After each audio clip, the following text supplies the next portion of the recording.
अच्छा, आखिरकार यखिया बच्चे की जो लाश थी वो बरामद कर दी है, जो 13-14 दिन से दिन रात मुशक्कत मेहनत चल रहा था, जो आप लोग हमारे साथ देख रहे थे। एक माँ की ख्वाहिश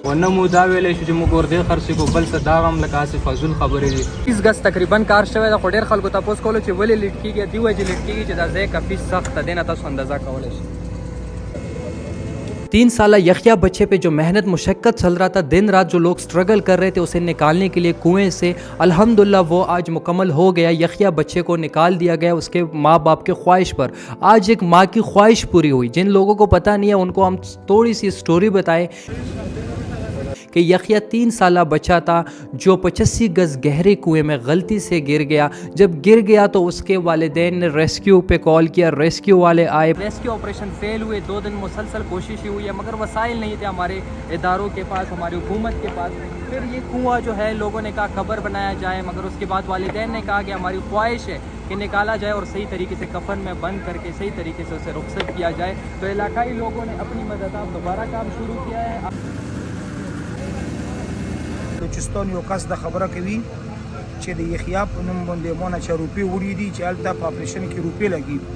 هغه سړی اوس نمبرین بندي وہاں پہ حکومت نے اپنا کوئی کام نہیں کیا۔ وہاں کے جو آس پاس کے جو ذمہ دار لوگ تھے خیبر کے، ان لوگوں نے یہ ذمہ داری اٹھائی، مشینری بلائی، لوگوں کو بلایا جو ایکسپرٹ تھے اس کام کے، اور وہاں دن رات ایک کر کے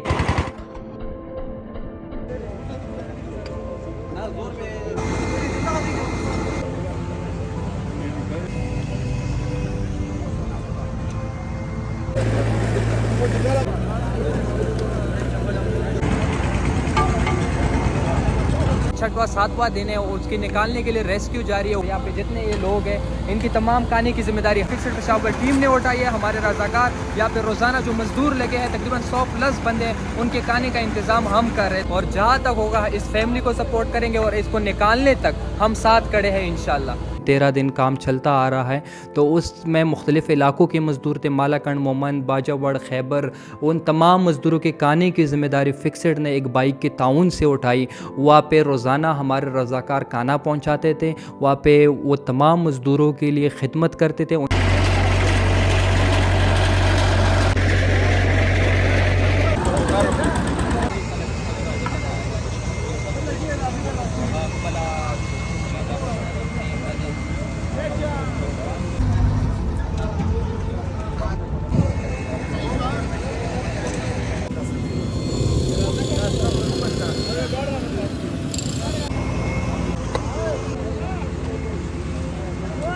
نان بھائی یہ بتائیں کہ اب تک اس کنویں پہ کتنا کام ہو چکا ہے؟ اچھا، ابھی تک جو ہے 50 گز ہو چکا ہے، 50 گز مطلب قریب ہے، بس 80% کام مکمل ہے۔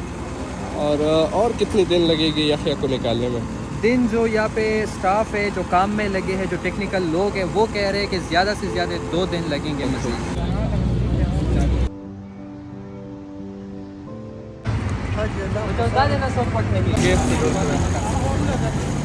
اس ڈونر کو دعاؤں میں لازمی یاد رکھے کہ اللہ پاک اس کی ہر جائز خواہش پوری کرے۔ اور اس کے علاوہ پھر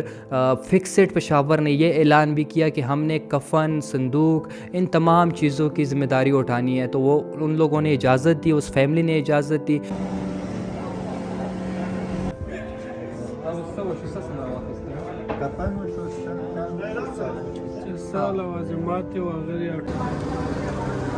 اچھا، یہ ابھی آپ دیکھ سکتے ہیں یحییٰ کے لیے یہ ہو گیا ہے، اس میں جتنی ضروری چیزیں تھی، کفن وغیرہ، ہم نے کہا تھا کہ ہم یہ ذمہ داری اٹھائیں گے، تو ابھی یہ سارا سامان ہم نے پورا کر دیا، اس کے فیملی کی طرف جا رہے ہیں۔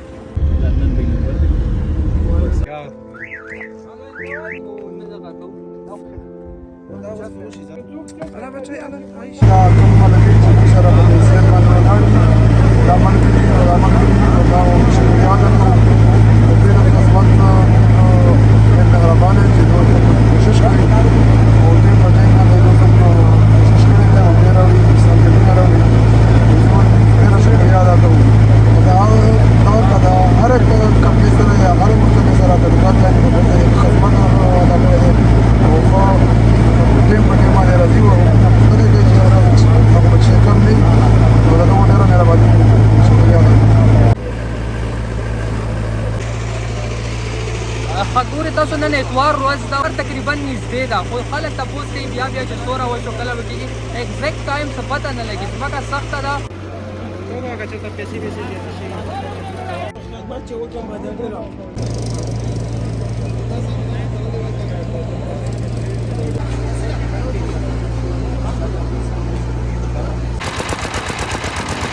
نن دی پیر ریز دی او دلې چې کم انچارج ده دلې سوره انتظامیه ګوري کم ټیکنیکل سټاف دی ستاسو دینه به تاسو کو چې دا نن تاسو ته اپډیټ درکړي چې سوره کار شوی دی او څه پاتې دي څه وتا وایي کار خو ان شاء الله چې خپه تیزه سره روان دی خو ارزي ته ورچې موږ سره کم غاټ سیستم وو د خاور د راخاتو هغه باندې شوی دی اوس موږ کې بوکا جوړه کړی دا نو مزید ټیم خو داسې معلومه پته نه وي اوس کار موږ ته مشکل ځکه شو چې مخکې به دا بوکا په خپل اډه کې دا اوس لگا سختي سره د بلچې په بلچې اډه کو دیکھیے جو اردو اسپیکر ہے ان کو بھی میں بتاتا جاؤں کہ کام جو ہے وہ تقریباً قریب ہے مگر مسئلہ یہ آ رہا ہے جو پہلے ان کے پاس ٹیکنیکل چیزیں تھی وہ اب کام نہیں کر رہی نیچے تو اب یہ ہاتھوں سے سارا کام ہو رہا ہے اس وجہ سے شاید ٹائم لگے اور ورکر مختلف علاقوں سے کام کر رہے ہیں یہ یہاں پہ انچارج ہے اس سے آپ نے سارا کچھ سنا انشاءاللہ امید ہے کہ جلد ہم اپنے منزل پہ پہنچیں گے انشاءاللہ جلد یہ کام ختم ہوگا یہ وقت مصر احمد خان آغا زبان موجود تھا جو کم تعلق مومن دو سائڈ لے اور دے کے مختلف پل محنت مشقت کی ریڈی چلائی واغین آباد سے وہ تصور ٹیم ملاوی گی پہلا ورز نہ وہ سب پورے لاگیا دوسرا یحیی مشروم چې کوم دی هغه په 5 مطلب په 5-6 فوټ کې پروت دی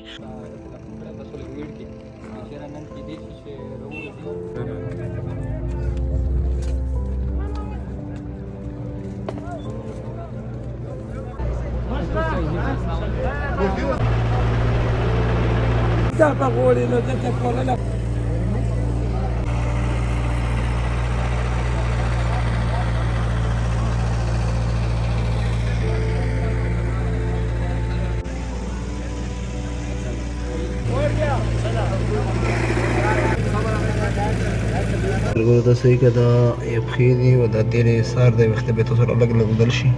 پړی یې ورچولی دی موچه هسې نه کړه چې تلون دی نور زوی چې لون نه شي بیا دوباره دا چڼې وګوره مخکې په یو چڼې باندې موږ 10 غزه کار کولو اوس په یو چڼې باندې نیم فوټ کار نه کېږي شپږ انچه کار پې نه کېږي مهرباني وکړئ چې ګزاره وکړئ چې اوس الله پاک ځکه الله نه سخته پیدا کړې ده اوس څه کې اوس را دواګانې کوي چې الله پاک یې اسانه کړي چڼې ده وګوره تاسو په خپله د کار ته وګوره دا سرونه پې ورکوي دلته لاندې کوزېږي یو مور خواهش پوره شول او څومره پښتانه او څومره پاکستان خلک په انتظار او هغه انتظار ختم کړل شو یحیی ماشوم چې کم لاش شو چې کم 25 غاز کوز ځمکه کې او قبر کا جوړ شو هغه را بهر کړل شو دنیا مشقت محنت په وشو او پښتون قوم په خپل خپل مدد اف باندې وکړو چې کومه ډیره غټه خبره ده پته لګي چې راسترګي کمی دي ګولې کم دي او مثال په تور لوی کوم نو کدا تصویر ویډیو لا لوړ شي دا خاندان به کله خو به کسی څوک به کسی نو همیشه نه کوله د خپل تصویر په افغان تو زکی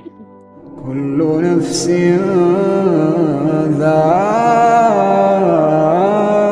ذائقة الموت اور وہاں دن رات ایک کر کے 13-14 دنوں تک مسلسل یہ جنگ لڑتے رہے اس بچے کو نکالنے کے لیے اسٹنڈے راتوں میں وہاں بجلی کا بھی ایشو ہے جنریٹر چلا کے یہ لوگ کام کر رہے تھے حکومت کے لیے شرم کی بات تھی کہ لوگ اپنی مدد آپ لگے مگر ایسی حکومت ایسی نااہل حکومت ہم نے تو نہیں دیکھی تھی کہ 13-14 دنوں میں کوئی پوچھنے بھی نہیں گیا جب 13-14 دن یہ مزدور مسلسل لگے تھے ان کے کھانے کی ذمہ داری ہمارے ایک بھائی نے اٹھائی تھی اس بھائی کو دعاؤں میں لازمی یاد رکھے فکسڈ پشاور کے رضاکاروں کو دعاؤں میں لازمی یاد رکھے جو وہاں گئے قبر میں بھی کام کیا کھانا بھی روز پہنچاتے گئے دسترخوان لگاتے رہے وہاں لوگوں کی خدمت میں مصروف رہے اور جتنے مختلف علاقوں کے وہاں پہ مزدور آئے تھے وہ سب ہمارے ہیروز ہیں وہ دن رات اپنے گھر بار چھوڑ کے یہاں پہ لگے تھے ان کو ہمارے پورے خیبر پختونخوا بلکہ پورے پاکستان کی طرف سے سلام ہو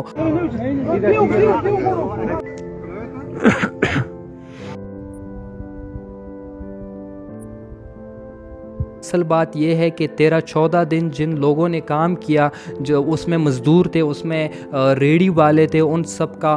کام یہ نہیں تھا یہ کام حکومت کا تھا یہ کام گورنمنٹ کا تھا مگر افسوس ہے کہ گورنمنٹ بالکل خاموش رہی گورنمنٹ جب ووٹ کا وقت آتا ہے تب ان کو عام آدمی یاد آتا ہے جب عام آدمی تکلیف میں ہوتا ہے تو ان لوگوں کو کوئی پرواہ نہیں ہے اگر یہ کسی ایم این اے کسی منسٹر کا بچہ ہوتا تو ہر کوئی پہنچا ہوتا وہاں وزیر اعلیٰ بھی آپ کو نظر آتا وہاں گورنر بھی آپ کو نظر آتا مگر یہ ایک غریب کا بچہ تھا, یہ ایک قبائل کا بچہ تھا, تو وہاں کوئی ہمیں دکھنے کو نہیں ملا. تو ہم ریکویسٹ کرتے ہیں, اس ویڈیو کا بھی یہی مقصد ہے, ہم یہ بتانا نہیں چاہتے کہ ہم نے کیا کیا, فلانا نے کیا کیا, ہم یہ بتانا چاہتے ہیں کہ یہ ذمہ داری کس کی تھی, اور یہ ذمہ داری حکومت کی تھی. اگر یہ کسی دوسرے ملک میں ہوتا تو حکومت ساتھ کھڑی ہوتی, مگر افسوس ہے کہ یہاں انسانی جان بہت سستی ہے, یا انسان کی کوئی قدر نہیں ہے. یہاں ایک ماں باپ کی نہیں سنی گئی, وہ لوگ بار بار کہتے رہے مگر حکومت کی طرف سے کوئی رد عمل نہیں تھا. اور جتنے لوگوں نے اس میں کام کیا, جتنے خیبر کے لوگ تھے یا جتنے مختلف علاقوں کے لوگ تھے, ان سب کو ہماری طرف سے, پوری قوم کی طرف سے سلام ہے. شکریہ.